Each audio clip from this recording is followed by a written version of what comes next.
Hello बच्चों। आज एक डेफिनेट का बहुत ही अच्छा सा क्वेश्चन लेके आया हूँ।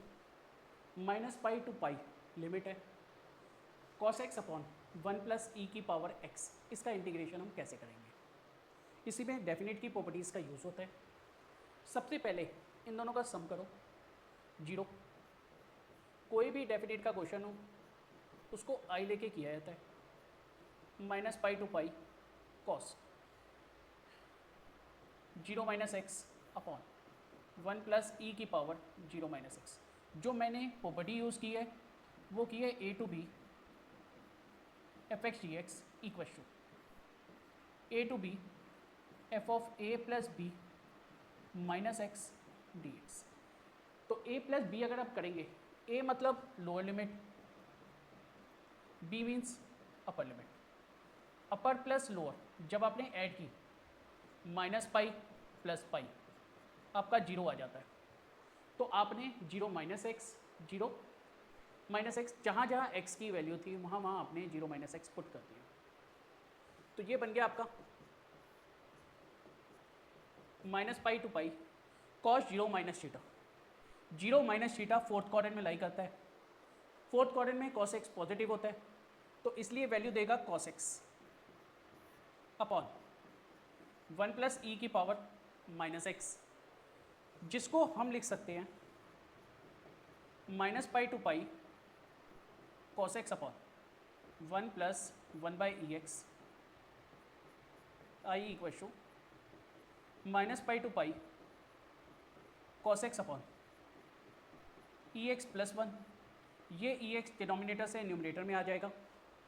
फिर हम इन दोनों को, ये आई प्लस ये आई, दोनों को ऐड अप करेंगे। ये मैं रब कर रहा हूँ।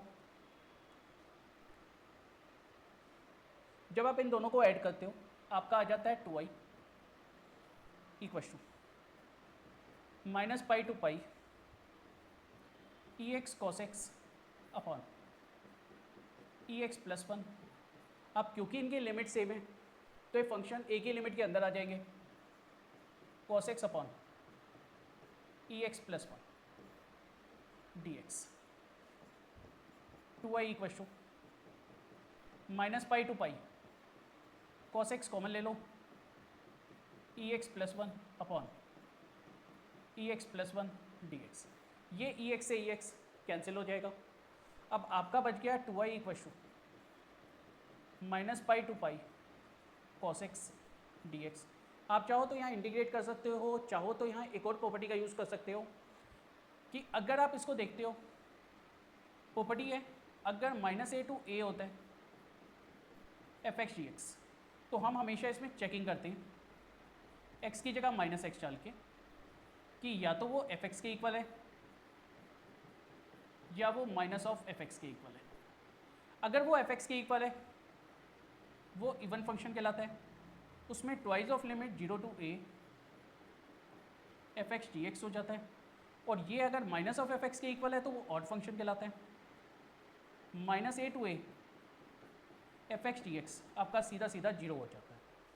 तो यहाँ पे आप इसी को चेक भी कर सकते हो। x की जगह आपने -x डाला, आप चेक कर रहे हो, -x डाला, cos minus theta cos theta के इक्वल आता है, तो f ऑफ -x आपका fx के इक्वल आ गया।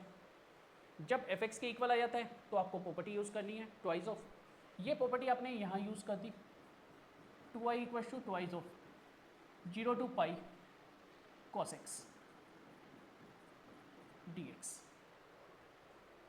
आप ये लिख सकते हो, 2 से 2 कैंसिल आउट कर दिया, i आपका आ गया 0 से पाई cos x dx। दोबारा से आप इसमें प्रॉपर्टी यूज़ कर सकते हो a माइनस एक्स की। अगर ये 0 टू a होता है आप चेक कर सकते हो वो कहीं माइनस ऑफ एफ एक्स तो नहीं दे रहा।